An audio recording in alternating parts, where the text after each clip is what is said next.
Hello and welcome. इस video में हम क्लास 9 मैथ्स के 9th चैप्टर सर्कल्स के सभी कॉन्सेप्ट और सभी थ्योरम्स करेंगे। तो इस चैप्टर में जो जो कॉन्सेप्ट हैं, जो जो चीज़ें हैं, सब आप सीखेंगे और साथ में हम सभी थ्योरम्स को प्रूव करेंगे। और अगर आप ये वीडियो अच्छे से देखते हैं तो इस चैप्टर में आपकी एक स्ट्रॉन्ग कमांड हो जाएगी और इसके बाद आप एक्सरसाइज को बड़े आराम से सॉल्व कर सकते हैं। और इस चैप्टर की बाकी वीडियोस के लिए डिस्क्रिप्शन बॉक्स में प्लेलिस्ट चेक करें और चैनल को सब्सक्राइब करें। तो सबसे पहले मैं आपको सर्कल के बारे में कुछ बता देता हूं। यह है सर्कल। एक सर्कल क्या होता है? यह है फिक्स्ड पॉइंट और यह है मूविंग पॉइंट। ये क्या है? यह है फिक्स्ड पॉइंट और यहां पर ये P है मूविंग पॉइंट। ये मूविंग पॉइंट जो है इस तरह से मूव करता है कि इसकी डिस्टेंस फिक्स्ड पॉइंट से हमेशा एक जैसी होती है। तो जो डिस्टेंस यहां पर है, सेम डिस्टेंस यहां पर होगी, वही डिस्टेंस यहां पर होगी, फिर वही डिस्टेंस यहां पर। तो बेसिकली ये जहां जहां जाएगा, अगर इसकी डिस्टेंस इससे बिल्कुल एक जैसी है तो पूरा एक सर्कल बनाएगा। ओके, इसे हम कहते हैं फिक्स्ड डिस्टेंस। तो जो ओपी है, this is called fixed distance. So if a point is moving in such a way that's it's distance from a fixed point is always constant. समझ गए? इस मूविंग पॉइंट की डिस्टेंस इस fixed point से हमेशा constant है, तो set of all the points will be called a circle. This is called centre. और ये जो फिक्स्ड डिस्टेंस है, this is called radius of course. तो इस तरह से हम डेफिनेशन लिख सकते हैं कि a circle is the set of all the points in a plane that are equidistance from a fixed point. अच्छा, इन अ प्लेन थोड़ा लिखना जरूरी है, क्योंकि अगर इन अ प्लेन नहीं लिखेंगे तो एक स्फीयर बन जाएगा, गोला टाइप का जो होता है ना स्फीयर। तो स्फीयर की भी सेम डेफिनेशन है, बस उसमें प्लेन नहीं होगा, उसमें 3 डायमेंशन में होगा फिर वो। तो इस तरह से है। प्लेन का मतलब एक जैसे पेपर के ऊपर ऐसे। तो यहाँ पे set of all the points that are equidistance from a fixed point, जो फिक्स्ड सेंट्रल पॉइंट होता है। तो ये तो है सर्कल, सर्कल की डेफिनेशन। अब मैं आपको सर्कल के बारे में कुछ छोटी छोटी चीज़ें बताता हूँ जो इसके कंपोनेंट्स एक तरह से। तो जैसे कि मैं ऑलरेडी बता चुका हूँ कि ये है सेंटर, और सेंटर से सर्कल के बीच की जो डिस्टेंस है उसको हम कहते हैं रेडियस। तो ये है रेडियस। ओके, ये है सर्कल। और सर्कल के किन्हीं दो पॉइंट्स को अगर हम आपस में मिलाएं, कहीं पे भी सर्कल के दो पॉइंट्स को आपस में मिलाएं, तो इसे हम कहते हैं chord. This is a chord. Okay, तो ये कॉर्ड है, ये कॉर्ड है, ये कॉर्ड है। तो एक सर्कल पे इनफाइनाइट कॉर्ड्स होती हैं। और अगर हम ये कहें कि एक पॉइंट से कितनी कॉर्ड्स हम ड्रॉ कर सकते हैं, तो एक पॉइंट से भी इनफाइनाइट कॉर्ड ड्रॉ कर सकते हैं। जैसे इस पॉइंट से हम ये ड्रॉ कर सकते हैं, ये कॉर्ड हम ड्रॉ कर सकते हैं, ठीक है ना। ये एक पॉइंट से इनफाइनाइट कॉर्ड्स हम ड्रॉ कर सकते हैं। अगेन कॉर्ड क्या होती है? A line segment that joins to any two points of a circle is called a chord. Okay, किन्हीं भी दो पॉइंट्स से, आई मीन अगर दो पॉइंट्स की बात करें तो वहां से तो only one and only one chord ही हम ड्रॉ कर सकते हैं। अगर दो हमारे पास ये पॉइंट है, इनके थ्रू कितनी कॉर्ड हम ड्रॉ कर सकते हैं? तो एक ही हो सकती है कि ये ज्वाइन कर दो बस। अच्छा, सबसे लंबी कॉर्ड कौन सी होती है? Longest chord. तो लॉन्गेस्ट कॉर्ड होती है diameter. Okay, this is a diameter और ये लॉन्गेस्ट कॉर्ड है। डायमीटर भी एक टाइप का कॉर्ड होता है। जो भी chord, any chord that passes through the centre, कोई भी कॉर्ड अगर सेंटर से पास होती है तो उसको हम कह देते हैं डायमीटर। तो डायमीटर सेंटर से पास होने वाली कॉर्ड होती है। और अगेन हम इनफाइनाइट डायमीटर्स हम ड्रॉ कर सकते हैं, मतलब ये जैसे ये है, और इस तरह से we can draw as many diameters as we want. तो इनफाइनाइट डायमीटर्स हम ड्रॉ कर सकते हैं। ओके, अब इसके बाद है आर्क। आर्क होता है जो सर्कमफ्रेंस दिख रही है ना, आपको सर्कल दिख रहा है, उसका एक टुकड़ा। तो अगर हम इसको काट दें यहां से, ये तो एक टुकड़ा ये है और एक टुकड़ा ये है, ये दोनों आर्क बनते हैं। तो जैसे जैसे चूड़ी होती है ना, वो टूट जाती है तो ये टुकड़े ऐसे हो जाते हैं, मतलब जैसे ये। तो यहाँ पे आप देख रहे हैं, एक ये है और एक ये है। तो जो बड़ा होता है, हाफ से बड़ा होता है, उसको हम मेजर आर्क कह देते हैं। This is major arc and this is a minor arc. This is minor arc. ठीक है, ये है आर्क, ध्यान रखना। तो यहाँ पे एक आर्क ये है, एक आर्क ये है। तो आर्क ये होती है। कॉर्ड जो ये लाइन होती है, अगर मैं यहाँ पे ये लाइन ड्रॉ कर दूं तो इस लाइन सेगमेंट को मैं कहूँगा कॉर्ड। अब हमारे पास दो चीज़ें और होती हैं, एक है सेक्टर और एक है सेगमेंट। सेक्टर होता है अगर हम इस तरह से कट करें, यानी यह सेंटर, सेंटर से हम ऐसे लाइन ज्वाइन करें सर्कल पे और इस तरह से टुकड़ा अलग कर दें, तो एक सेक्टर ये है और एक सेक्टर ये है। This is minor sector and this is major sector. जो बड़ा है दैट इज मेजर सेक्टर, ये माइनर सेक्टर है। तो ध्यान रखना, ये जो आंख है, आंख के कोनों को, ये जो आंख के कोने हैं ना, इसको अगर हम सेंटर पे मिला दें ऐसे, तो वो सेक्टर बन सकता है। आई मीन अगर मैं ऐसे मिला दूं इसे, आंख के जो कोने हैं, तो एक सेक्टर की शेप आ रही है, सेक्टर बन रहा है।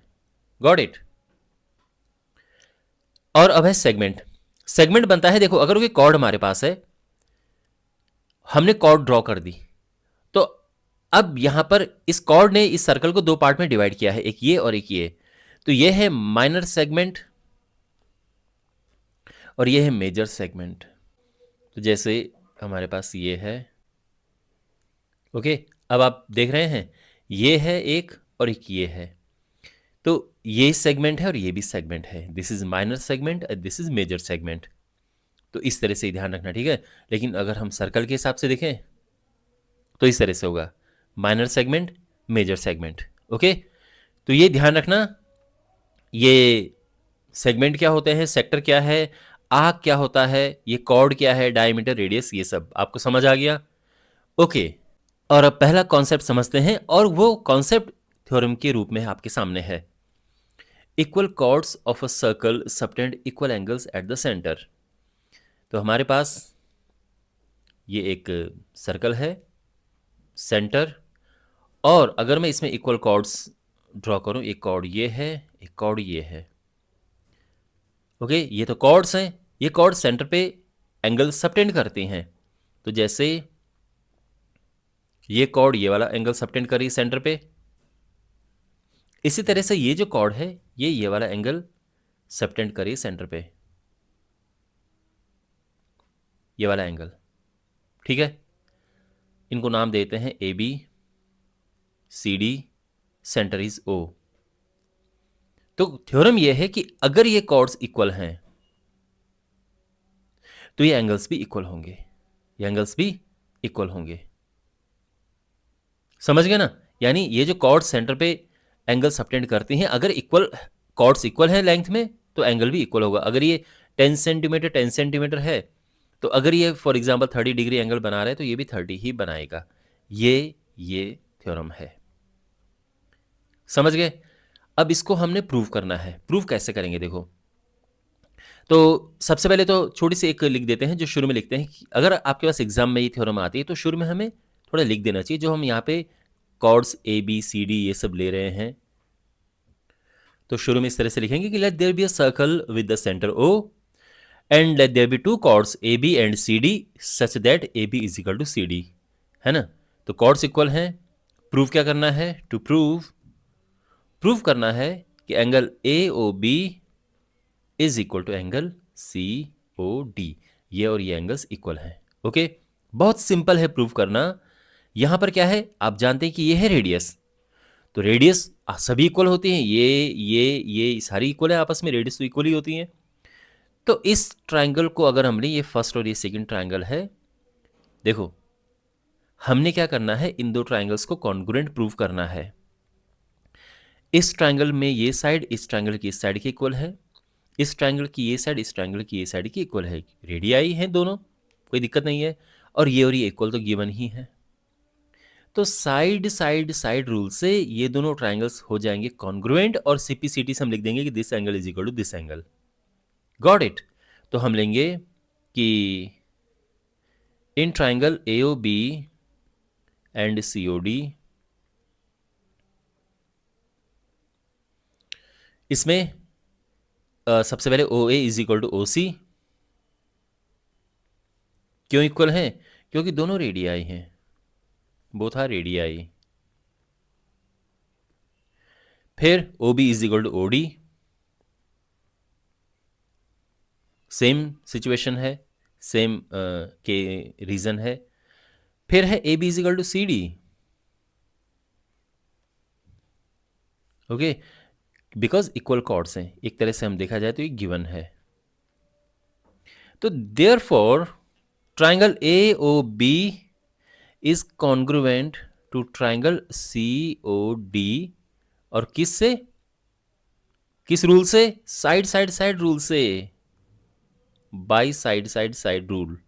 ओके, और फिर हम आगे कह सकते हैं, so therefore we can say that angle A O B is equal to, ये और ये एंगल इक्वल हो गए। कैसे? जब ट्रायंगल्स एक बार कॉन्ग्रुएंट प्रूफ हो जाते हैं तो उसके बाद उनके कॉरस्पॉन्डिंग पार्ट्स इक्वल होते हैं। इसको हम सीपीसीटी कहते हैं शॉर्ट में। तो आप देखो कॉरस्पॉन्डिंग पार्ट्स, आसान भाषा में अगर समझें तो इक्वल एंगल के सामने की साइड इक्वल होंगी, इक्वल साइड के सामने के एंगल इक्वल होंगे, है ना। ये साइड इक्वल हैं, इनके सामने के एंगल्स भी इक्वल होंगे। तो ये सीपीसीटी को समझने का इजी तरीका है, ठीक है। और ये प्रूफ हो चुका है। तो ये थ्योरम आई होप आपको समझ आ गई होगी। थ्योरम 9.2 है और ये 9.1 का ही कन्वर्स है। 9.1 में क्या था कि अगर कॉर्ड्स इक्वल हों तो angles subtended by these chords will be equal. इसमें क्या है कि अगर एंगल्स इक्वल हों तो कॉर्ड्स इक्वल होंगी, है ना, उल्टा है इसमें। तो if the angles subtended by the chords of a circle at the centre are equal then the chords are equal. Okay, तो यहाँ पे इस बार गिवन है कि एंगल्स इक्वल हैं और हमने प्रूव करना है कि कॉर्ड्स इक्वल हैं। ओके, तो बहुत सिंपल है। सबसे पहले जो शुरू में लिखते हैं वो हम लिखते हैं। तो let there be a circle with the centre O, और इसमें दो कॉर्ड्स हैं ए बी और सी डी। इस बार क्या है कि angle A O B is equal to angle C O D given है और हमने प्रूव करना है A B is equal to C D. समझे? ओके, अब ये दो ट्राइंगल्स हम फिर लेंगे, इनको हम कॉन्ग्रुएंट प्रूव करेंगे। कैसे? देखो, ये साइड इसके इक्वल है, ये एंगल और ये एंगल इक्वल है, ये गिवन है, और ये साइड इसके इक्वल है। तो साइड एंगल साइड से ये कॉन्ग्रुएंट हो जाएंगे प्रूफ, और सीपीसीटी से ये और ये इक्वल आ जाएगा। तो हम लिखेंगे कि in triangle A O B and triangle C O D, इन दोनों ट्राइंगल्स में क्या है? सबसे पहले O A is equal to O C. क्यों? दोनों रेडियाई हैं।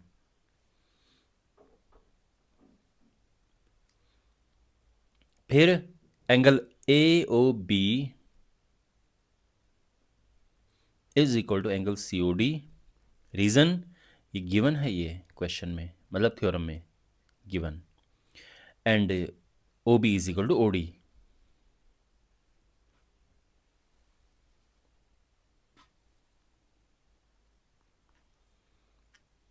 कैसे? दोनों रेडियाई, ठीक। तो therefore by by side angle side rule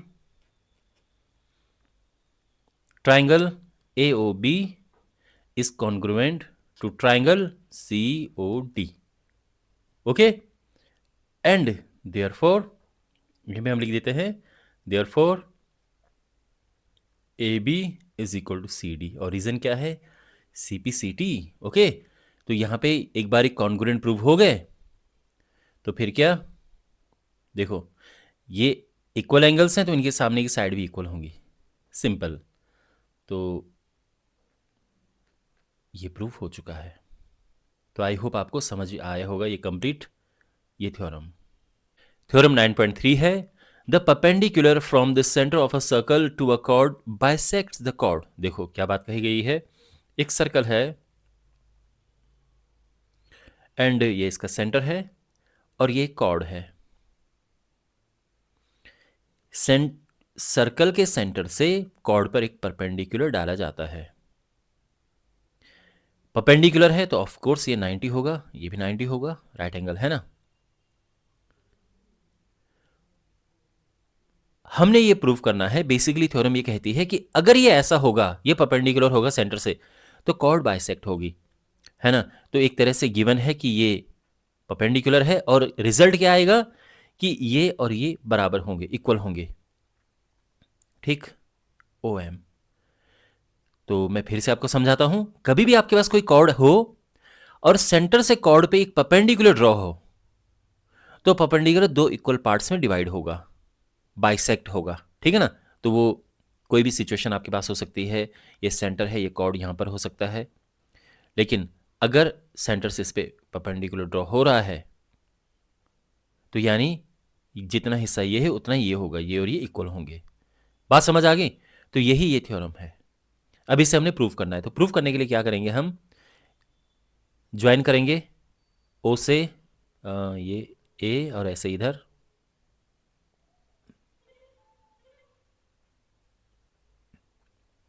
अब ये दो ट्राइंगल्स हो गए हैं, ठीक। हमने इन दो ट्राइंगल्स को कॉन्ग्रुएंट प्रूव करना है और सीपीसीटी से आ जाएगा A M is equal to B M, ठीक। पहले शुरू में जो लिखते हैं वो लिख देते हैं और बाद में फिर मैं आपको समझाऊंगा ये। तो इस तरह से हम लिखेंगे कि let there be a circle with the centre O, a perpendicular from O, यानी ओ से एक परपेंडिकुलर ओ एम हमने डाला, to a chord A B, तो इस ए बी कॉर्ड में एक परपेंडिकुलर ओ एम हमने डाला, ठीक है। प्रूफ क्या करना है,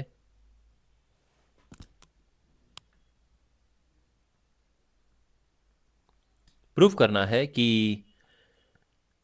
ए M is equal to B M, ठीक है। करते हैं प्रूफ।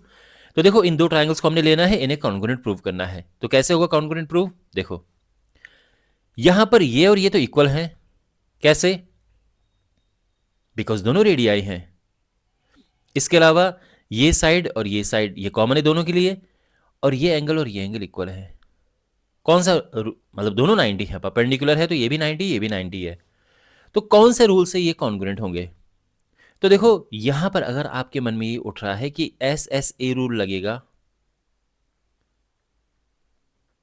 या फिर ए एस एस लगेगा, तो ये कोई रूल नहीं है, ठीक है ना, ये कोई रूल नहीं है। फिर एस ए एस यहां पे लग नहीं सकता क्योंकि एस ए एस के लिए एस यहां पर होना चाहिए, बट ये तो इधर है।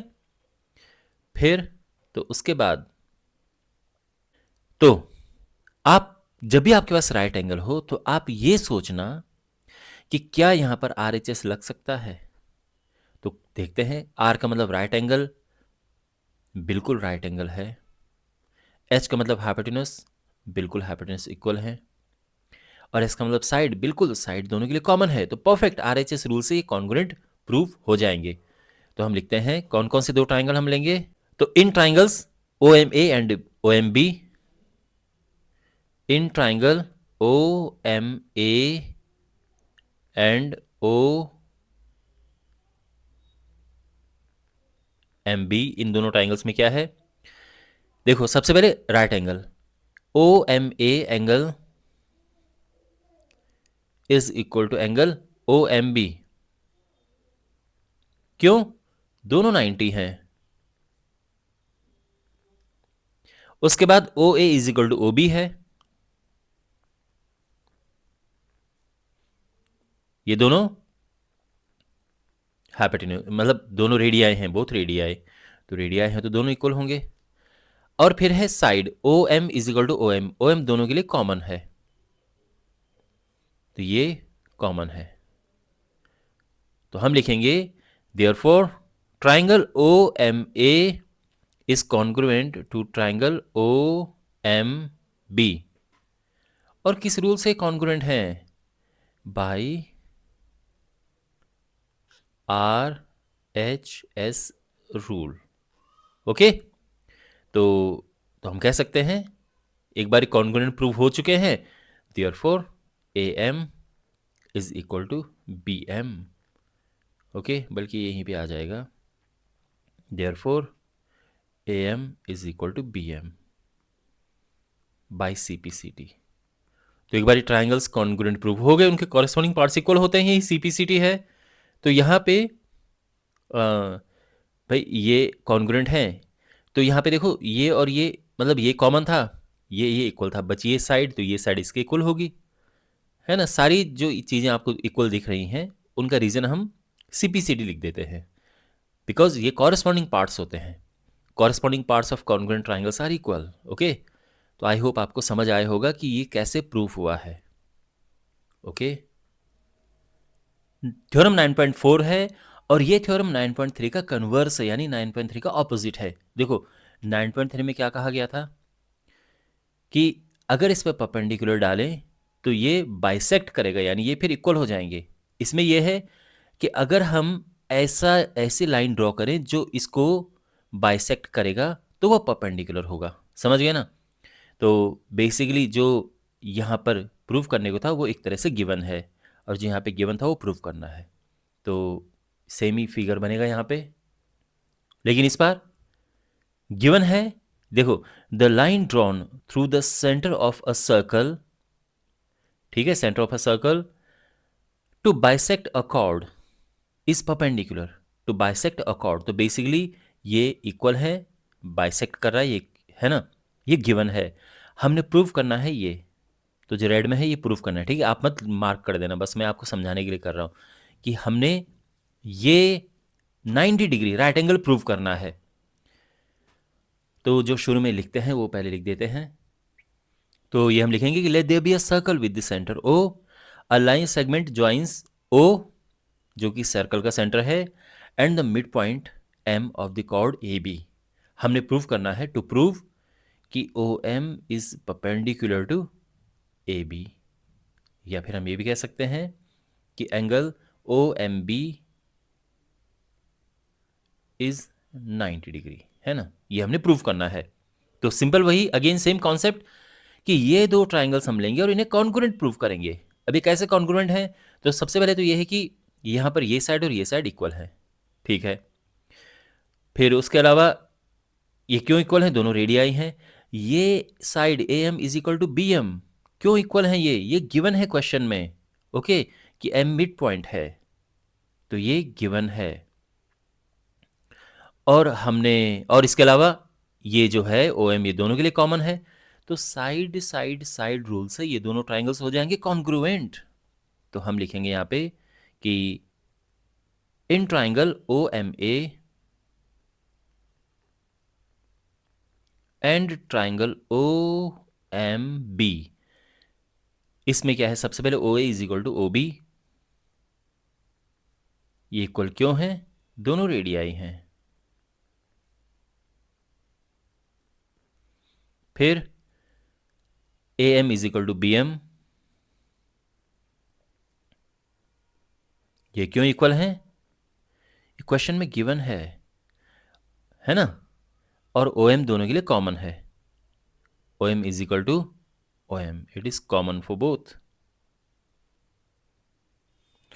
तो therefore triangle O M A is congruent to triangle O M B. किस रूल से? By side side side rule. Okay, इतना क्लियर हो गया. और अब हम यहां पे कह सकते हैं कि ये एंगल और ये एंगल इक्वल है. Angle O M A is equal to angle O M B CPCT से, है ना. एक बारी ट्राइंगल्स कॉन्ग्रुएंट प्रूव हो जाते, सारे कॉरस्पॉन्डिंग पार्ट्स इक्वल होते हैं. यहाँ पे देखो, ये और ये एंगल्स इक्वल हैं, और रीज़न हम लिखेंगे कि ये कॉरस्पॉन्डिंग पार्ट्स हैं CPCT. एंगल आपको इक्वल दिख रहे हैं ना, आप ये बोलोगे सर ये तो दिख ही रहे हैं इक्वल, लेकिन रीज़न क्या लिखते हैं? CPCT. वैसे भी देखो, इक्वल साइड के सामने के एंगल्स इक्वल होते हैं. ये सिंपल तरीका है. ओके, और also angle O M A plus angle O M P, ये क्या होगा? 180 डिग्री. ये एंगल और ये एंगल 180 डिग्री है. कैसे है ये 180 डिग्री? बिकॉज ये लीनियर पेयर हैं ये,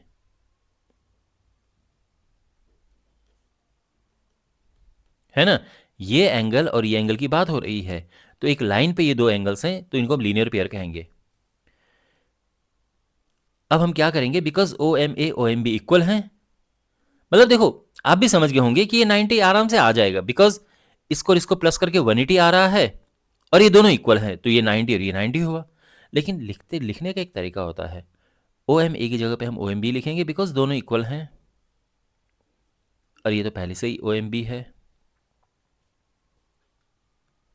तो ये हो जाएगा twice angle O M B is equal to 180 degrees and angle O M B is equal to 180/2 यानी 90 डिग्रीज। ओके, और हम कह सकते हैं देयरफॉर वी कैन से कि O M is perpendicular to A B, because ये 90 आ चुका है तो परपेंडिकुलर हो चुके हैं, और यही हमने प्रूव करना था। तो आई होप आपको ये सोल्यूशन भी समझ आ गया होगा। ठीक है, सोल्यूशन मीन्स थ्योरम, ये थ्योरम किस तरह से प्रूव हुई है, और आपको एक कॉन्सेप्ट भी ध्यान में रखना है, ये नहीं कि केवल थ्योरम ही है, ये कॉन्सेप्ट भी आपको ध्यान में रखना है कि अगर कोई लाइन सेगमेंट है, कोई कॉर्ड है, कॉर्ड पे अगर हम एक सेंटर से एक लाइन ऐसे ड्रॉ करें कि कॉर्ड को दो बराबर पार्ट में डिवाइड कर रहा है, बाइसेक्ट कर रहा है, तो यानी ये परपेंडिकुलर होगा फिर। तो ये बातें, ये थ्योरम लिखे हैं, ये कॉन्सेप्ट भी हैं, आपको ध्यान में रखने हैं ये। Now we have theorem 9.5, equal chords of a circle और of congruent circles are equidistance from the centre. तो हमारे पास दो सर्कल्स हैं, और देखो पहली बात तो ये है कि ये जो थ्योरम है ये एक सर्कल के लिए भी एप्लीकेबल है और दो कॉन्ग्रुएंट सर्कल के लिए भी एप्लीकेबल है। कॉन्ग्रुएंट सर्कल का मतलब होता है बिल्कुल एक जैसे सर्कल जो बिल्कुल बराबर है। अगर मैं इसको इसके ऊपर लेके आऊँगा तो ये बिल्कुल आप पाएंगे कि बिल्कुल एक दूसरे के ऊपर आ रहे हैं, है ना, यानी ये कॉन्ग्रुएंट सर्कल है, बिल्कुल इक्वल हैं ये, इनका दोनों की रेडियाई इक्वल हैं। और ये बात एक सर्कल के लिए भी हो सकती है। तो अब इनमें इक्वल कॉर्ड्स हैं, है ना, ये सेंटर है। और अगर मैं एक सर्कल की बात करूं यहाँ पे, जैसे क्वेश्चन में है ना कि एक सर्कल में भी, तो एक सर्कल में भी हम ले सकते हैं इक्वल कॉर्ड्स, एक ये है और एक ये है। तो या तो हम ये लें कि एक सर्कल में दो कॉर्ड्स हैं और ये इक्वल हैं, या फिर हम इस तरह से लें कि दो कॉन्ग्रुएंट सर्कल लें और उनमें इक्वल कॉर्ड्स लें। तो थ्योरम ये है कि सेंटर से ये इक्वी डिस्टेंस होंगे, यानी अगर कॉर्ड्स इक्वल हैं तो सेंटर से इनकी डिस्टेंस इक्वल होगी। तो बेसिकली ये डिस्टेंस और ये डिस्टेंस इक्वल है। तो अगर कॉर्ड्स इक्वल हैं तो सेंटर से इनकी डिस्टेंस इक्वल है। और ध्यान रखना, ये हम एक सर्कल में अगर दो इक्वल कॉर्ड्स बनाए तो भी हम ले सकते हैं। तो मान लो कि जितनी बड़ी लंबी ये है उतनी ही लंबी ये है, यानी दो इक्वल कॉर्ड्स हैं ये। तो इस केस में हम ये देखेंगे कि भाई अगर कॉर्ड्स इक्वल हैं, ये और ये इक्वल हैं, तो फिर क्या होगा, ये और ये भी इक्वल होंगे। और अगर ये बात हम दो अलग अलग सर्कल्स के लिए कहें तो उसमें अगर कॉर्ड्स इक्वल हैं तो ये और ये लेंथ भी इक्वल होगी। ठीक है, लेकिन एक काम करते हैं, ये एक सर्कल में ले लेते हैं, क्योंकि आपका ज़्यादातर जो क्वेश्चन आएंगे वो एक सर्कल के अंदर दो कॉर्ड्स होंगे उसके आएंगे, तो इसलिए ये सिचुएशन ज़्यादा रियलिस्टिक है, ज़्यादा आपको ये देखने को मिलेगा। तो यहाँ पर ये centre of the circle O, A B, C D, और यहाँ पे ये परपेंडिकुलर एम एन। परपेंडिकुलर क्यों है? बिकॉज जब भी हम लेंथ की बात करते हैं, जैसे ये पॉइंट है और आपको अगर ये बताना है कि इस लाइन से ये पॉइंट की डिस्टेंस कितनी है, तो आप ऐसे तो नहीं करोगे ना कि भाई ये डिस्टेंस है, आप परपेंडिकुलर ड्रॉ करोगे और फिर आप कहोगे कि जो भी डिस्टेंस आ रही वो है। तो जब भी हमें डिस्टेंस फाइंड करनी होती है हम परपेंडिकुलर ही ड्रॉ करते हैं, तो ये बाय डिफॉल्ट ये परपेंडिकुलर है। ओके, तो यहाँ पे छोटा सा लिख देते हैं जो शुरू में लिखते हैं। तो let there be a circle with the centre O and दो कॉर्ड्स इसमें A B and C D, और वो है डिस्टेंस पे O M and O N. Okay, let there be two chords A B and C D at it O M and O N distance from the centre. Okay, इस तरह से है कि ये कॉर्ड्स इक्वल है, तो A B is equal to C D, और हमने प्रूव करना है, टू प्रूव कि O M is equal to O N. Okay, अच्छा, तो ये प्रूव करना है हमने। तो इसके लिए हम क्या करेंगे, एक कि ट्राइंगल्स यहाँ पे बना देते हैं, कंप्लीट करते हैं इन्हें। तो ये हो गया ऐसे ही, ये यहाँ पे आप देखेंगे तो ये दो ट्राइंगल्स हैं, एक ये और एक ये, ठीक है। हमने प्रूफ करना है ये और ये इक्वल, ध्यान में रखना। खैर ये अभी मार्क नहीं करेंगे, पर ये माइंड में रखना है कि ये और ये इक्वल लेके आने हैं। अब यहाँ पर हमने इन्हें कॉन्ग्रुएंट प्रूफ करना है, तो ये कैसे होंगे? तो देखो यहाँ पे अगर आप देखें तो ये और ये इक्वल हैं, ये साइड इस साइड की इक्वल है क्योंकि दोनों रेडियाई हैं। इसके अलावा देखो ए एम और ये इक्वल है। अब आप कहोगे कि ये ए एम और सी एन इक्वल कैसे हो गए? वो इसी वजह से, बिकॉज ये कॉर्ड्स इक्वल हैं। देखो, since A B is equal to C D, okay, therefore अब क्या होगा, इनको 2 से डिवाइड करो,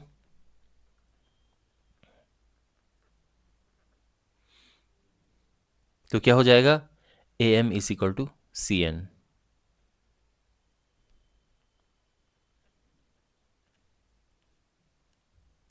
ऐसा क्यों? उसका रीजन ये है कि जब भी सेंटर से हम परपेंडिकुलर ड्रॉ करते हैं किसी कॉर्ड पे, तो वो कॉर्ड को बाइसेक्ट करता है। अब याद आ रहा है आपको थ्योरम? हमने ये प्रूफ किया था, अगर आपको ध्यान हो, कि सेंटर से जब हम परपेंडिकुलर ड्रॉ करते हैं किसी कॉर्ड पे, तो वो कॉर्ड को बाइसेक्ट करता है। तो जितना टुकड़ा ये है उतना ये है, तो पूरे का हाफ इतना हो जाता है।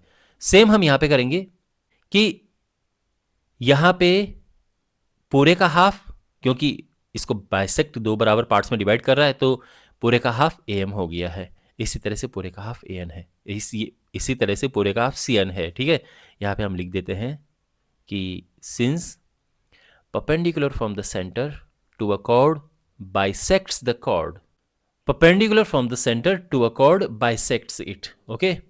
तो इस वजह से ए एम और सी एन इक्वल है। तो जिन चीज़ों की हमें ज़रूरत पड़नी है इस प्रोसेस में, इनको कॉन्ग्रुएंट प्रूफ करने के प्रोसेस में, उनको पहले हम लेके आ जाते हैं। तो ये हो गया है, तो यहाँ पर ये साइड और ये साइड इक्वल है, ठीक है। उसके अलावा देखो, ये 90 है, ये 90 है, क्योंकि परपेंडिकुलर है।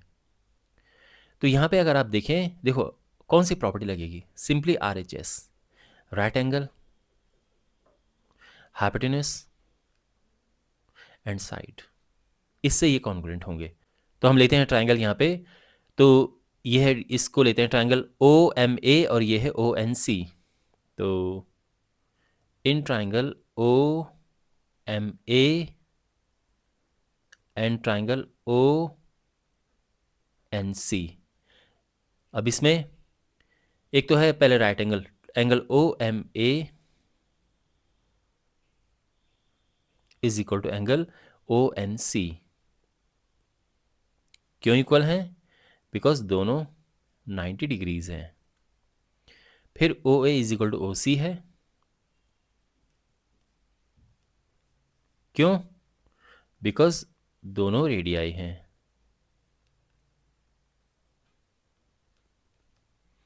फिर A M is equal to C N, ये क्यों इक्वल हैं? ये हमने अभी प्रूव किया है, जस्ट प्रूव्ड या प्रूव्ड अबव।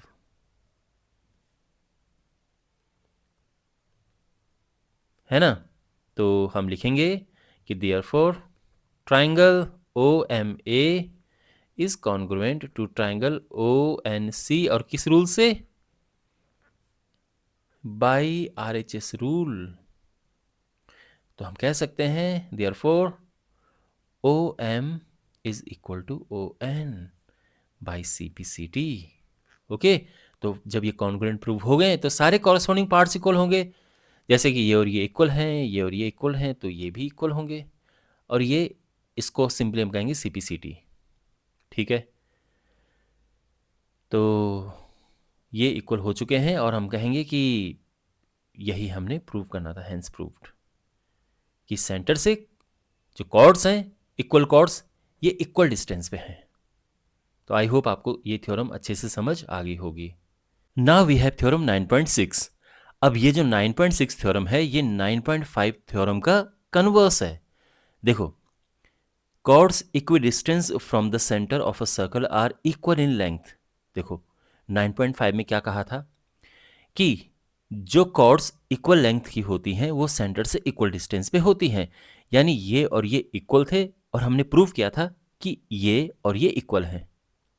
इसमें उल्टा है, इसमें ये गिवन है कि ये और ये इक्वल हैं, और हमने प्रूव करना है कि कॉर्ड्स इक्वल हैं। समझ गए? यानी ये गिवन है कि कॉर्ड्स इक्वल डिस्टेंस में है सेंटर से, और हमने प्रूव करना है कि इनकी लेंथ इक्वल है। ठीक है, तो ऑब्वियसली फिगर बिल्कुल सेम बनेगा, और यहाँ पे गिवन है कि ये और ये इक्वल हैं। ठीक है, हमने प्रूव करना है कि A B is equal to C D. तो बाय द वे शुरू में ये नहीं है, ये तो हमने कंस्ट्रक्ट किया बाद में, ठीक है ना। अभी इतना है, तो जो यहाँ पर अभी है गिवन जो हमने बनाया है, इसको पहले प्रॉपर वे में लिख देते हैं, शुरू में जो लिखते ही हैं। तो let there be a circle with the centre O, और दो कॉर्ड्स हैं A B and C D, and ये इक्वल डिस्टेंस पे है, at equal distance from the centre. तो एक तरह से गिवन है कि O M is equal to O N. ठीक, और हमने प्रूव करना है कि कॉर्ड्स इक्वल हैं, यानी A B is equal to C D. समझे आप? तो यहाँ पे हम ये ट्राइंगल बनाएंगे। ऑब्वियसली आप समझ ही चुके होंगे, इन दो ट्राइंगल्स को हमने कॉन्ग्रुएंट प्रूव करना है। इन्हें कॉन्ग्रुएंट प्रूव कैसे करें? अब देखो, ये तो हमें पता है कि ये साइड और ये साइड इक्वल है, ठीक है ना, बल्कि यहाँ पे बना ही देते हैं ये और ये इक्वल। इसके अलावा ये और ये इक्वल हैं बिकॉज इक्वल डिस्टेंस पे हैं, यानी ये लेंथ ऑफ परपेंडिकुलर इक्वल है। ओके, और इसके अलावा ये एंगल, ठीक है ना, ये एंगल, ये दोनों 90 हैं क्योंकि परपेंडिकुलर है तो 90 होंगे। तो यहाँ पे देखो, यहाँ पे कौन सी प्रॉपर्टी लग रही है? RHS, राइट एंगल हाइपोटेन्यूस, ये हाइपोटेन्यूस है, एंड साइड, ठीक है ना, ये राइट एंगल है, हाइपोटेन्यूस एंड साइड। तो RHS से ये दोनों कॉन्ग्रुएंट हो जाएंगे, और फिर CPCT से हम लिख देंगे कि AM is equal to CN, ये AM is equal to CN। ठीक है, तो हम लिखते हैं इन ट्राइंगल OMA या OAM, कैसे भी आप लिख सकते हैं, OMA एंड ट्राइंगल ONC। सबसे पहले राइट एंगल की बात करते हैं, तो OMA angle is equal to angle ONC, और ये दोनों 90 हैं। फिर OA is equal to OC, क्यों? ये दोनों रेडियाई हैं।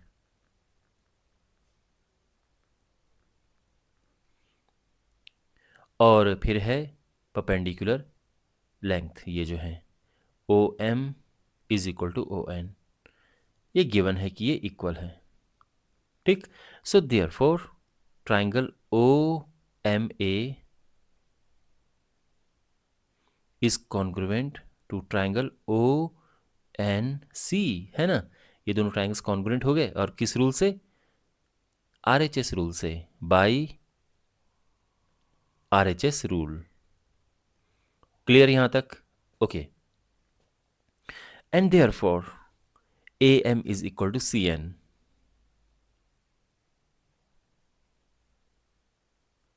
ये है CPCT से,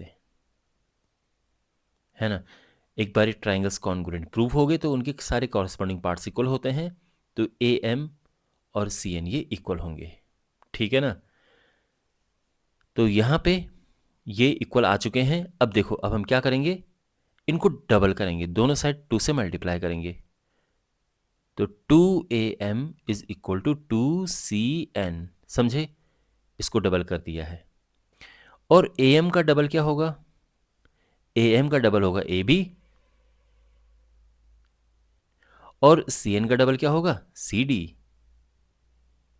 और ऐसा क्यों? Because perpendicular from the centre to a chord bisects the chord. तो जो परपेंडिकुलर पड़ता है वो कॉर्ड को दो इक्वल पार्ट्स में डिवाइड करता है।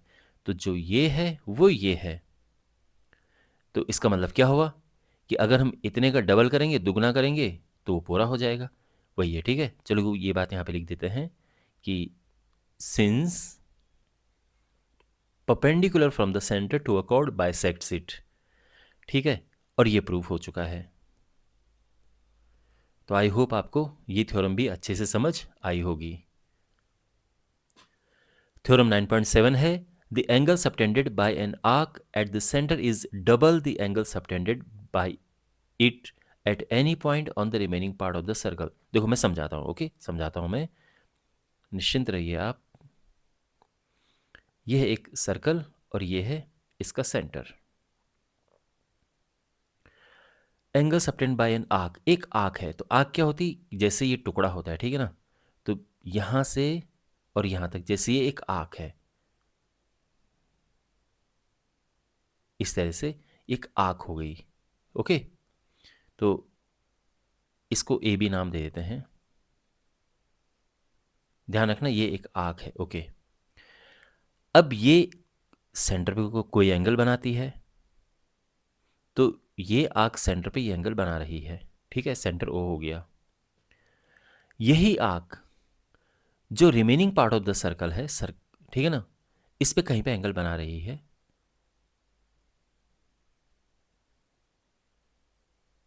तो ये एंगल है, ठीक है ना, इसको हम सी नाम देते हैं।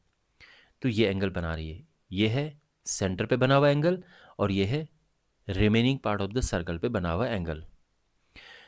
ये थ्योरम कहती है कि अगर ऐसी सिचुएशन हो तो सेंटर पे बना एंगल इसका डबल होता है।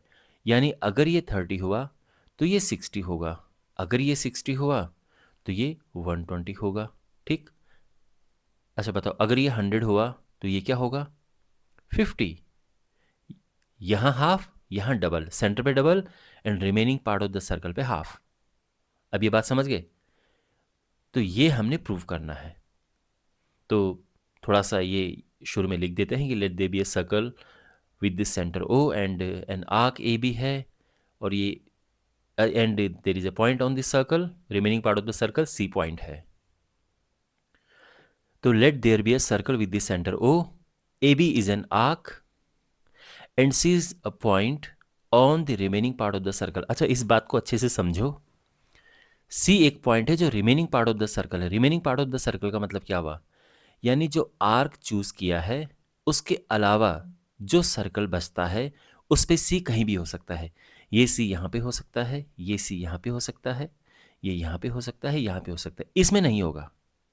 तो इस आर्क के अलावा remaining part of the circle पे ये सी कहीं भी हो सकता है।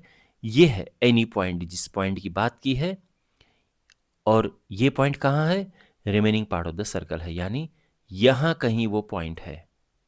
अब समझ आ गया ना remaining part of the circle का। तो हमने प्रूव करना है, to prove angle A O B is equal to twice angle A C B, ठीक है। यानी ये एंगल इसका डबल है, ये हमने प्रूव करना है। अब कैसे प्रूव करेंगे, तो इसके लिए छोटी सी कंस्ट्रक्शन करेंगे। हम एक लाइन ड्रॉ करेंगे जो सी एंड ओ से होते हुए ये जा रही है, इस तरह से। अब देखो इसके आगे हमें कैसे करना है, बहुत सिंपल है। देखो यहां पर आप नोटिस करेंगे कि ओ ए सी ये एक ट्राइंगल है और ये एक आइसोसेलेस ट्राइंगल है, because O A is equal to O C है, बिकॉज दोनों रेडियाई हैं। तो ये और ये इक्वल है, समझ रहे हैं ना आप। इससे क्या होगा कि ये एंगल और ये एंगल इक्वल हो जाएंगे, बिकॉज अगर आप इस ट्राइंगल को देखें तो एक आइसोसेलेस ट्राइंगल है। आइसोसेलेस ट्राइंगल में क्या होता है कि इक्वल साइड के सामने के एंगल्स इक्वल होते हैं। तो ये इक्वल साइड है, इनके सामने ये एंगल हैं, ये इक्वल होंगे। अगर मैं इसको x नाम देता हूं तो ये भी x होगा। अब आप इस ट्राइंगल पे देखो, ट्राइंगल बी ओ सी, इस पे फोकस करो, ठीक है ना। ये जो ओबीसी ट्राइंगल है, यहाँ पे भी सेम सिचुएशन है। यहाँ पे ये और ये इक्वल है बिकॉज दोनों रेडियाई हैं। तो यहाँ भी ये आइसोसेलेस ट्राइंगल बन रहा है और ये एंगल और ये एंगल भी यहाँ पे इक्वल होंगे, बिकॉज इक्वल साइड के सामने इक्वल एंगल्स। तो अगर ये y है तो ये भी y होगा। यहाँ तक बात समझ आ गई? अच्छा, थोड़ा सा और आगे यहीं पे समझ जाओ, फिर हम लिखना शुरू करेंगे। अब एक ट्रायंगल में प्रॉपर्टी होती है, एक ट्रायंगल है, ये जब हम ऐसे किसी साइड को ऐसे एक्सटेंड करते हैं तो ये बनता है एक्सटीरियर एंगल। ये जो एंगल है ये इन एंगल्स का सम होता है। तो अगर ये मान लो कि ये है एंगल 1 और ये है एंगल 2, तो ये होगा angle 1 plus angle 2। Same situation यहाँ पे है। ये जो एंगल है यहाँ पर, ये वाला एंगल इन दोनों का प्लस होगा, बिकॉज ये एक्सटीरियर एंगल है और ये जो बाकी दो इंटीरियर एंगल्स हैं उनका सम होगा। तो x प्लस एक्स ये हुआ 2x। ऐसे ही इस ट्रायंगल के हिसाब से ये एक्सटीरियर एंगल है, ये वाला देखो, ये है ये वाला। तो दिस प्लस दिस करोगे तो यहाँ पे ये आ जाएगा 2y, y plus Y 2y। समझ गए ना आप? ओके। अच्छा, इसको कुछ नाम देते हैं, इसको डी नाम दे देते हैं। तो यहाँ पे है इन ट्राइंगल ओ ए सी,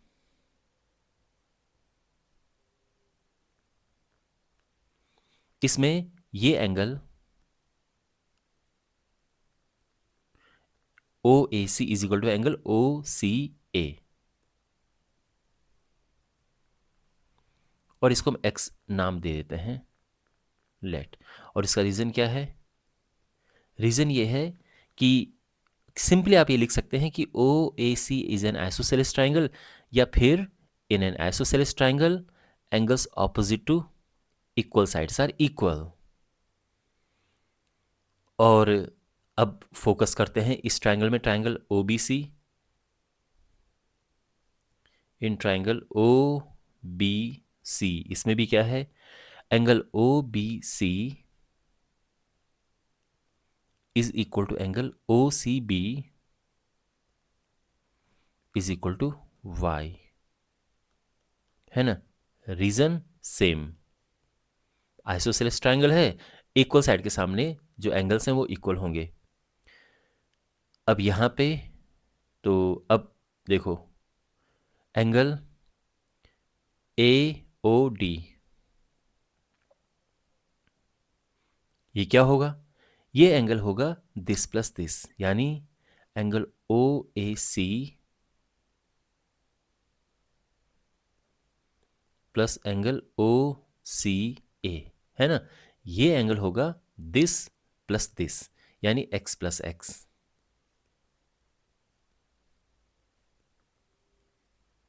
इसी तरह से ये angle B O D is equal to angle O B C plus angle O C B, यानी दिस प्लस दिस।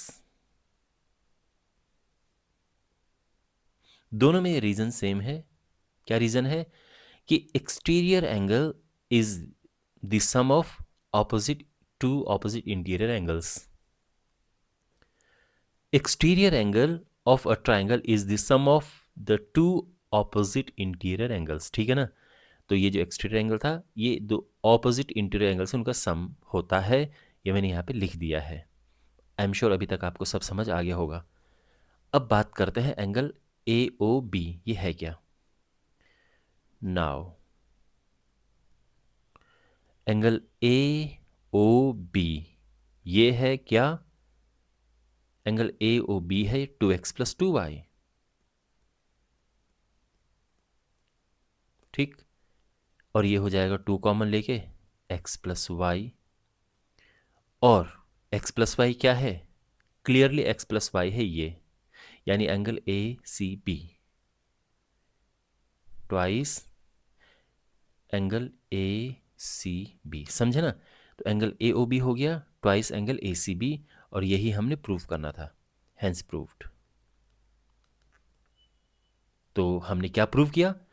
हमने ये प्रूव किया कि किसी सर्कल में हमारे पास कोई कोई क्या कहते हैं इसको, आर्क है, आर्क सेंटर पे जो एंगल सबटेंड करती है वो रेस्ट ऑफ द सर्कल के किसी भी पॉइंट पे जो एंगल बनाती है, एंगल सबटेंड करती है, उसका डबल होता है। तो ये एंगल इसका डबल होगा, ठीक है। और ये थ्योरम माइंड में भी रखना, ठीक है, प्रूफ करने के साथ साथ आपको अपने दिमाग में भी इसको रखना। अब हमारे पास थ्योरम 9.8 है, angles in the same segment of a circle are equal. Okay, बात क्या कही गई है समझिए। एक सर्कल है और इसका एक सेगमेंट ले लेते हैं। देखो सेगमेंट क्या होता है, कोई कॉर्ड जब ऐसे सर्कल को दो पार्ट में डिवाइड करती है तो एक सेगमेंट ये है और एक ये है। अगर हम केवल इस सेगमेंट में एंगल्स बनाए सर्कल पे, तो जैसे एक एंगल ये बन रहा है,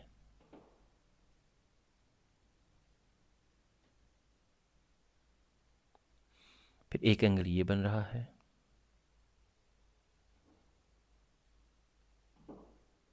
ठीक है ना, एक ये भी,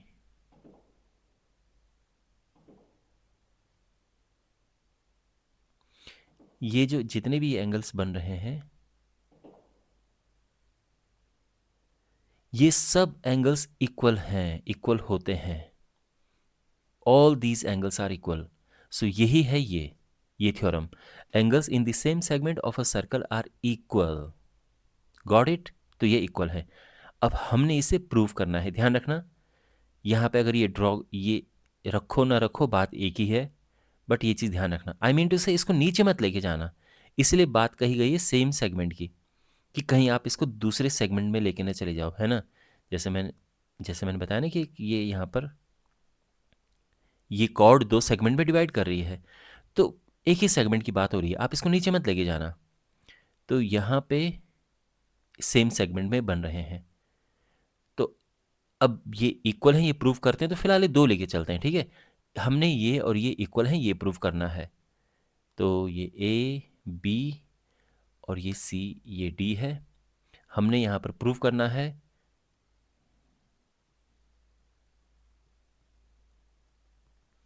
कि angle A C B is equal to angle A D B, ठीक है ना। शुरू में यहाँ पे लिख सकते हैं let there be a circle with centre, यहाँ पे सेंटर लेना ज़रूरी है, तो ये सेंटर है। So let there be a circle with the centre O and और यहाँ पर एक आप ले सकते हैं, या तो आर्क ले सकते हैं ए बी, या फिर एक कॉर्ड ले सकते हैं, दोनों ठीक है। Okay, and there are and 2 points are on the circle in the same segment C and D. तो इस तरह से शुरू में जो हम लिखते हैं कि let there be a circle with the centre O, chord A B.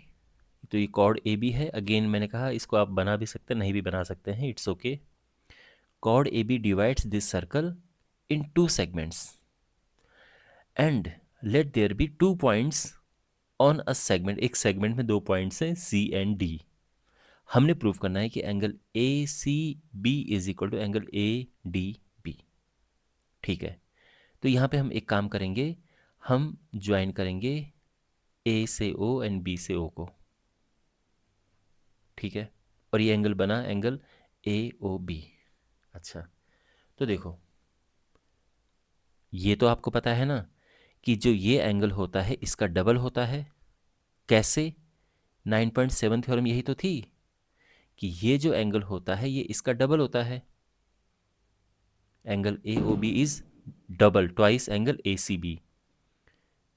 तो ये एंगल इसका डबल होगा और इसका भी डबल होगा, है ना। तो यहाँ पे हम लिखेंगे angle A O B is equal to twice angle A C B and also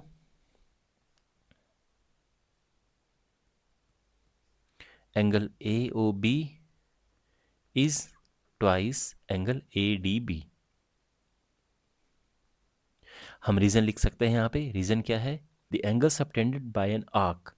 तो ये जो आर्क ए बी है at the centre is double the angle subtended by it, यानी इस आर्क के द्वारा, इस आर्क की वजह से जो एंगल सबटेंडेड है at any point on the remaining part of the circle. तो ये जो एंगल है ये इसका डबल होगा और इसी तरह से ये एंगल इसका भी डबल होगा, भाई ये भी तो remaining part of the circle पे पॉइंट है, तो इसी वजह से ये है ना। तो ये ध्यान में रखना, इसको आप चाहे रट लेना, बिल्कुल समझ लेना, आप लिख ही लोगे आराम से। अब यहाँ पे देखो ए ओ बी ये है और ए ओ बी ही यही है, तो ये इक्वल हो गए ना, जब दोनों लेफ्ट लेफ्ट में सेम ही चीज़ें हैं, तो हम कह सकते हैं therefore twice angle A C B is equal to twice angle A D B, 2 से 2 कटा, और ये आ गया angle A C B is equal to angle A D B, and ये प्रूव हो चुका है, हेंस प्रूव्ड। तो आई होप आपको ये थ्योरम समझ आई होगी, ठीक है ना भाई। देखो ये इसका भी डबल है, ये इसका भी डबल है, मतलब मान लो कि ये है 120, तो ये क्या होना चाहिए 60, और इसी तरह से ये भी 60 होना चाहिए, बिकॉज ये भी इसका हाफ होगा, तो हुआ ना आपस में इक्वली, बस यही है ये।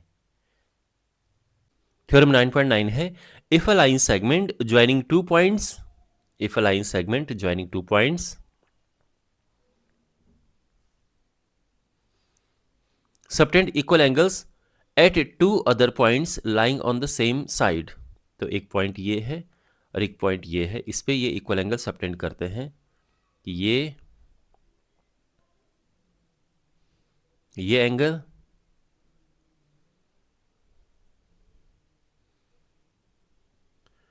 और ये एंगल, ये इक्वल एंगल्स हैं,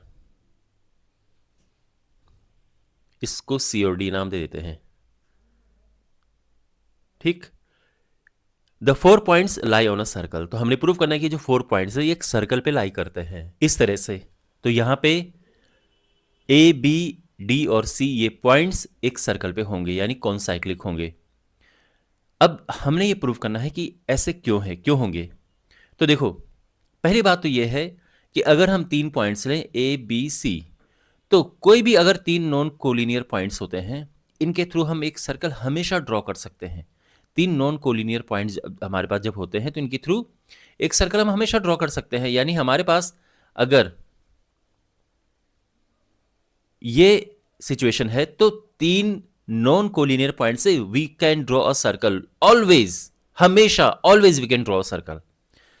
तो ये तो खैर ठीक है, इसमें कोई प्रॉब्लम नहीं है। द क्वेश्चन इज कि ये जो डी पॉइंट है, जो कि ये एंगल और ये एंगल सेम है, इस तरह से ये डी पॉइंट है, तो ये डी पॉइंट भी सर्कल पे होगा। हमने ये चीज प्रूव करनी है कि ये जो पॉइंट डी है ये इस सर्कल पे है, बाकी ए बी सी में कोई प्रॉब्लम नहीं है। अब ये कैसे करेंगे, तो देखो अब अगेन आपको याद है सेम सेगमेंट वाली प्रॉपर्टी कि angles on the same segment of a circle are equal. देखो हमने ये वाली प्रॉपर्टी कि ये दोनों एंगल सेम सेगमेंट में है, अगर मैं इसको जोड़ दूं, ज्वाइन कर दूं, तो ये एक सेगमेंट बन रहा है, और इस एक सेगमेंट में अगर हम ऐसे एंगल्स बनाते हैं तो ये इक्वल होते हैं, है ना। सेम सेगमेंट, सर्कल के सेम सेगमेंट में जब हम ये एंगल बनाते हैं तो ये इक्वल होंगे। इस चीज को अगर हम उल्टा बोलें कि अगर ये एंगल्स इक्वल हों तो ये सेम सेगमेंट में होंगे, तो ये सिचुएशन वही वाली है कि अगर ये एंगल्स इक्वल हैं तो ये सेम सेगमेंट में होंगे, तो यानी ये दोनों एंगल इस सर्कल के सेगमेंट में हैं, और वो तभी पॉसिबल है जब ये डी पॉइंट इस सर्कल पे है। अब ये बात समझ आ रही है। तो पहले स्टार्टिंग का लिखते हैं जो शुरू में हम लिखते हैं, फिर इसको आगे लिखना शुरू करेंगे इस पॉइंट के बारे में। पहले लिखते हैं कि let there be a line segment joining A and B, इस तरह से C and D are the points on the same side such that angle ACB is equal to angle ADB. Okay. Now we know that through 3 non-collinear points we can always draw a circle. It means through A, C and B we can always draw a circle. या फिर हम ये कह सकते हैं कि A B and C lie on the circle, ये circle पे हैं। We know that through 3 non collinear points we can always draw a circle. इसका मतलब है कि A B and C lie on a circle, A B and C lie on a circle. Now we need to prove that point D also lie on the same circle. तो we have to prove here that the point D also lie on the circle. Okay, और ये ध्यान रखना, this angle is equal to this angle. अब proof कैसे करेंगे? वैसे तो आप समझ गए होंगे कि बिकॉज ये एंगल्स इक्वल हैं, सेम सेगमेंट के एंगल्स इक्वल हैं, तो they are suppose to be in the same segment, इस वजह से ये इस सर्कल पे पड़ेंगे. बट एक काम करते हैं, सपोज दैट यहां पे ये जो सर्कल है ये डी से न जाके ई से जाए. सपोज दैट कि जो ये सर्कल है ये ई से जाए. अभी तो खैर भले डी से गया है, ये सिचुएशन है कि ये सर्कल ई से जाए. तो फिर उस केस में क्या होगा? तो हम वही लिखेंगे कि suppose that circle instead of passing through D it passes through E. तो हम लिखेंगे let suppose that the circle passes through E. Suppose that E से पास होता है, तो अगर ई से पास होगा तो फिर हम यहाँ पे क्या करेंगे? जो सेम सेगमेंट वाली प्रॉपर्टी है ना, कि अगर एंगल सेम सेगमेंट में जो होते हैं वो इक्वल होते हैं, तो इस हिसाब से ये एंगल और ये एंगल इक्वल होंगे. According to this angles in the same segment property, angle A C B is equal to angle A E B, है ना. तो फिर क्या होगा? ये एंगल और ए ई बी इक्वल होंगे अगर सर्कल ई से पास होता है. ठीक है ना. बट गिवन क्या है? Okay, but it's given that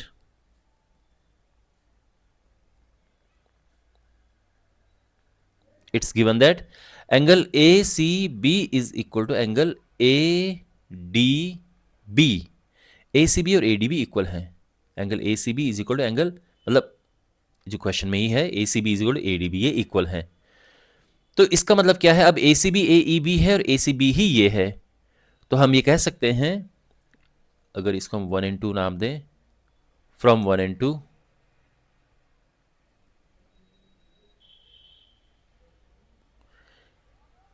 angle A E B is equal to angle A D B.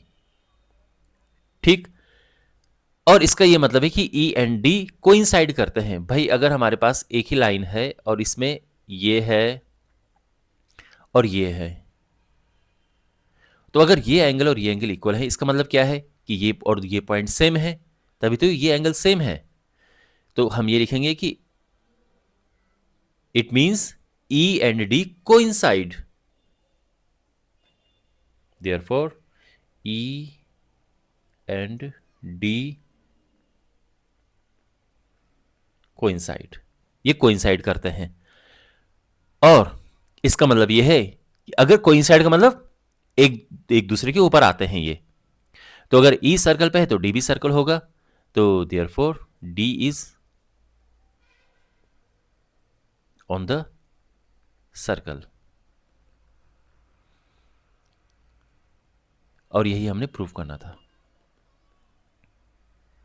तो आई होप आपको समझ आ गया होगा कि कैसे प्रूफ हुआ है. इसमें बस इतना ये लिखना ही लिखना था, ऐसा कुछ खास था नहीं इसमें. ठीक. अब हमारे पास ये थ्योरम है, the sum of either pair of opposite angles of a cyclic quadrilateral is 180 degrees. देखो साइक्लिक क्वाड्रिलेटरल किसे कहते हैं? तो कोई भी ऐसा क्वाड्रिलेटरल जिसके चारों कॉर्नर्स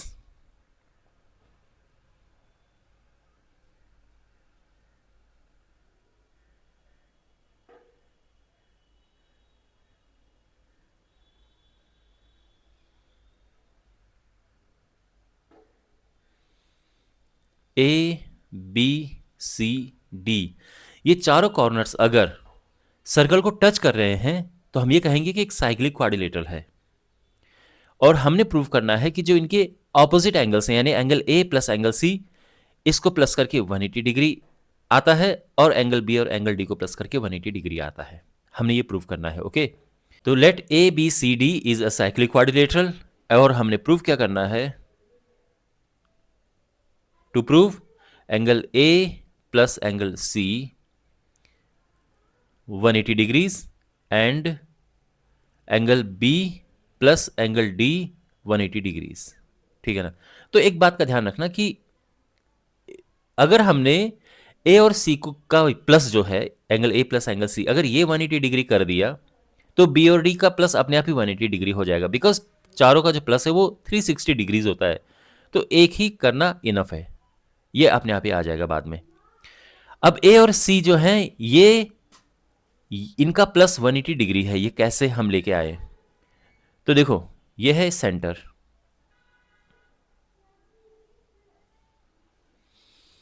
और अगर हम ज्वाइन करें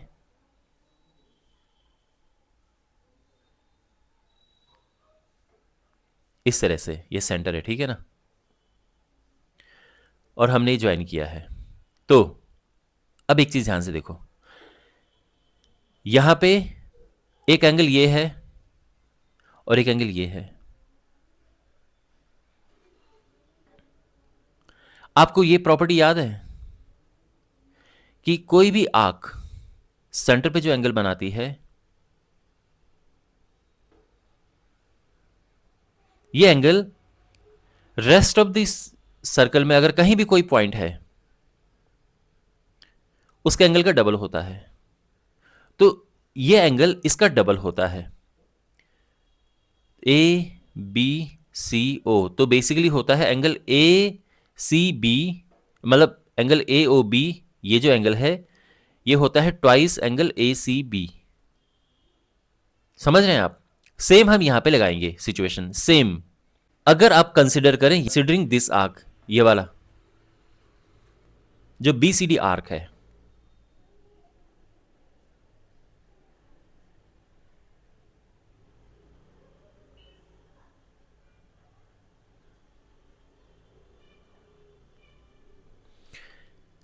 बी सी डी आर्क को अगर हम कंसिडर करें तो इसमें क्या होगा, एंगल बी ओ डी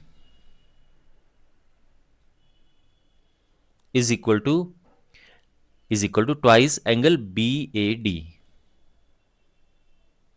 या सिंपली ट्वाइस एंगल ए कह सकते हैं हम। देखो ये जो एंगल है ये इसका डबल होगा। कैसे? आप ये आर्क देखो, ये आर्क देखो, इस आर्क की वजह से सेंटर पे क्या एंगल बन रहा है, ये एंगल बन रहा है, और इसी आर्क की वजह से जो रेस्ट ऑफ द सर्कल है इसमें ये एंगल बन रहा है, तो ये एंगल इसका डबल होगा। तो यानी angle B O D is twice angle A, है ना? तो यहां पे हम ये लिख सकते हैं कि कौन सी हम प्रॉपर्टी लगा रहे हैं। तो यहां पर लिखा है, थोड़ा लंबी थ्योरम है ये, लेकिन आपको ध्यान में रखना है कि angle made by an arc, arc ने जो एंगल बनाया eight the centre is double the angle made at any point on the remaining part of the circle. तो ये हो गया, ठीक है। इसी तरह से अगर हम कंसिडर करें बी ए डी, कंसिडरिंग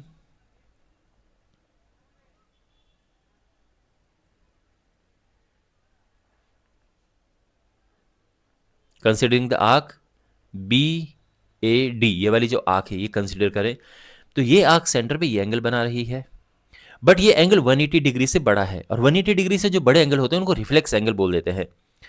तो reflex angle B O D is equal to क्या होगा, इसका डबल, यानी ट्वाइस एंगल सी। तो ये एंगल इसका डबल और ये एंगल इसका डबल, सिंपल। तो ये हो गया है, ठीक।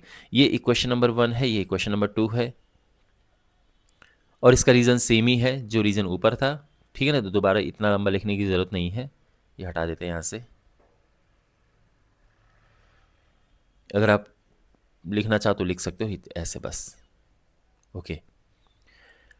अब इनको ऐड करेंगे, adding 1 and 2।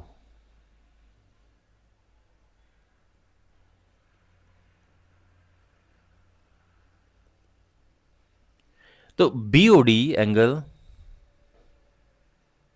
Plus reflex angle BOD, ये क्या होगा, ये होगा twice angle A plus twice angle C. अब देखो कोई भी एंगल और उसके रिफ्लेक्स का टोटल 360 डिग्रीज होता है, ये हमेशा ध्यान रखना। वैसे भी देखो ये एंगल और इसका रिफ्लेक्स ये हो गया, तो दोनों का प्लस 360 होगा, कंप्लीट सर्कल।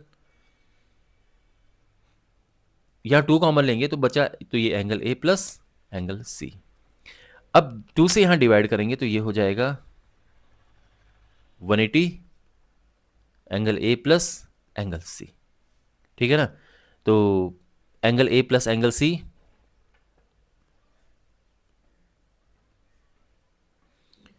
ये 180 डिग्री प्रूफ हो चुका है। और अगर b प्लस डी को 180 प्रूफ करना है तो दोबारा इतना लंबा प्रोसेस करने की जरूरत नहीं है। सिंपली हम करेंगे कि since angle A plus angle B plus angle C plus angle D ये 360 डिग्री है ना, a plus B plus C plus D ये चारों एंगल का प्लस 360 डिग्री होगा। All sum of all the angles of a quadrilateral is 360 degrees. यहां पे हम angle a plus angle C की जगह पे 180 डिग्री रखेंगे, b और d को एज इट इज रख देंगे हम।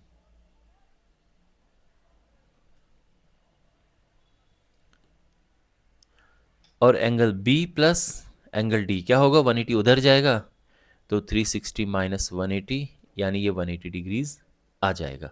और ये भी प्रूव हो चुका है।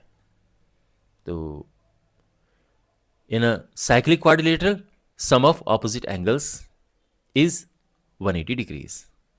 आई होप आपको ये थ्योरम कैसे प्रूव किया है ये समझ आया होगा। लेकिन आपको वैसे भी ये ध्यान रखना है कि ऑपोजिट एंगल्स का सम 180 डिग्री होता है। ये बहुत बार आपके पास क्वेश्चन में आएगा।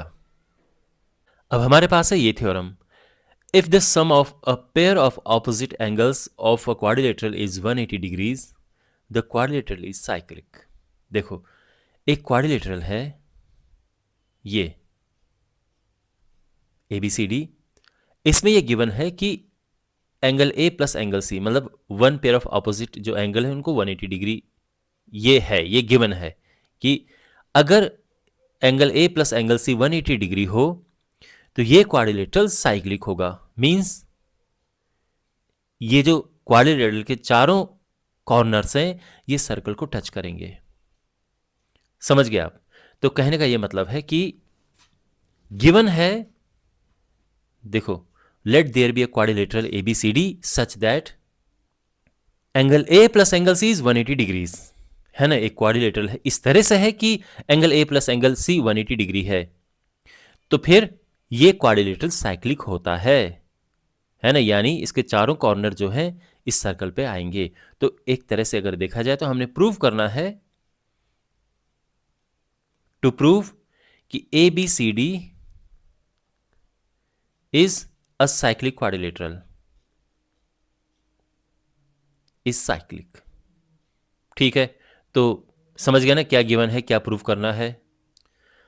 अच्छा बाय द वे ये ध्यान रखना कि अगर angle A plus angle C 180 है तो अपने आप ही angle B plus angle D भी 180 होगा।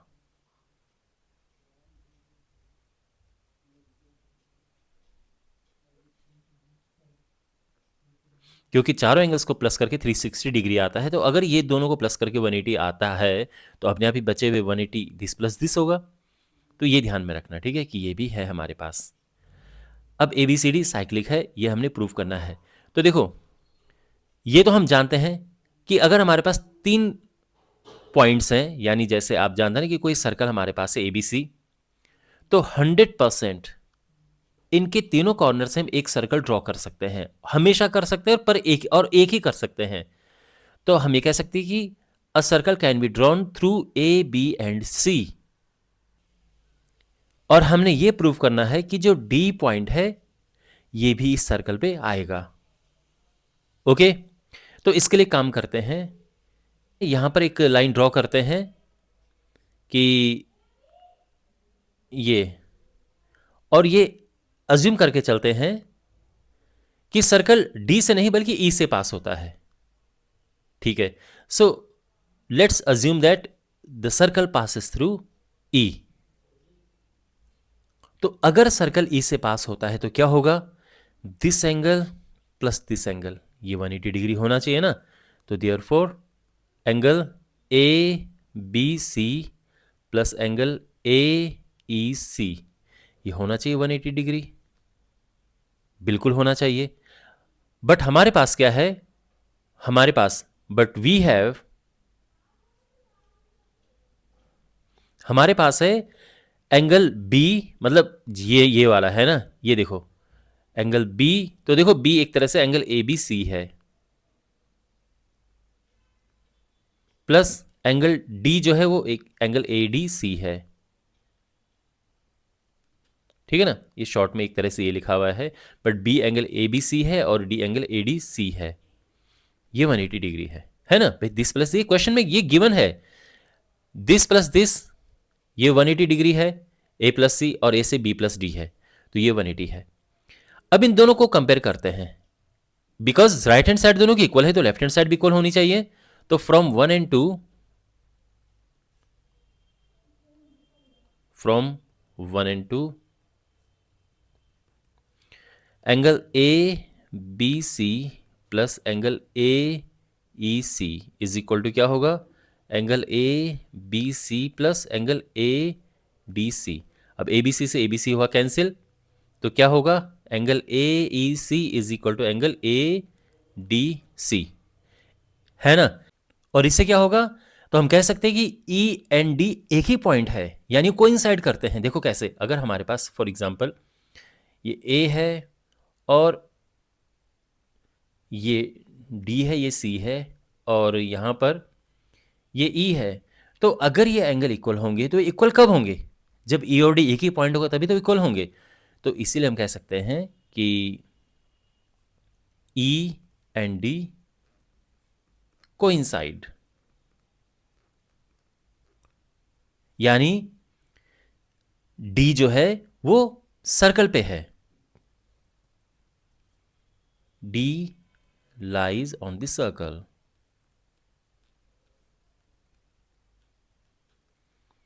एंड सिंस डी सर्कल पे है तो क्या होगा, तो हम कह सकते हैं कि A B C D, quadrilateral A B C D is cyclic,